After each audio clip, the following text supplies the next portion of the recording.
naman ako nakita ninyo na patong-patong ang kaso ko, sa totoo lang, baka ang balita ko may warrant daw ako pag... Hindi, totoo. Yung sa ICC or something. Matagal na yung hinahabol ng mga putang ina.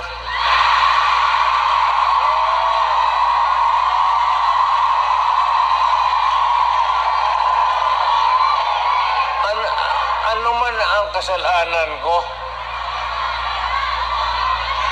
na ginawa ko man ang lahat sa panahon ko para may konting katahimikan at mapayapa ang buhay ng Pilipino.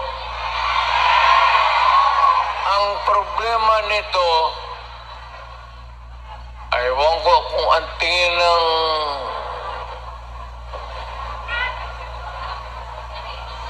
ako'y raw yung